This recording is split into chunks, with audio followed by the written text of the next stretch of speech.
Watendaji wa kata jiji la Dodoma wamehimizwa kuendelea kusimamia ukuzaji na ujenzi wa mji kupitia maeneo yao. Akizungumza Machi 17, 2026, meneja wa kanda namba 2 Bwana Abeid Msangi katika kikao kilichowakutanisha watendaji, amesema lengo la kikao hicho ni kupeana maelekezo kutoka kwenye vikao vya management na namna ya kuyatekeleza. Leo tumekutana hapa ofisi za kanda namba 2 na watendaji wote wa kata zinazounda kanda hii, kwa maana ya kata ya Ihumwa, kata ya Ipagala, kata ya Mtumba, kata ya Kikombo.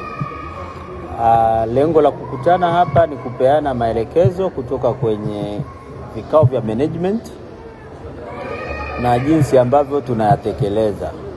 Kwa leo, pamoja na utekelezaji wa shughuli zote za kanda, lakini umetolewa msisitizo maalum kwa watendaji wote kuhakikisha wanasimamia ipasavyo swala la uendelezaji wa mji, swala la ujenzi wa mji.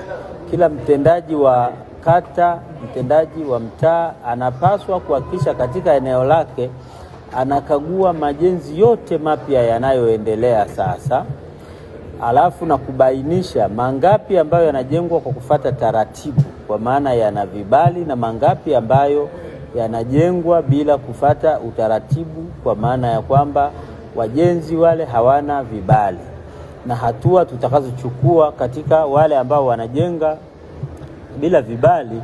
Hatua ya kwanza ni kuwasimamisha, hatua ya pili kupiga faini, hatua ya tatu kuwaelekeza sasa taratibu za kufata ili kusudi wapate vibali na wao wawe wamecomply vema na taratibu za uendelezaji wa mji. Mimi ni Felix George na hii ni Open Online Media.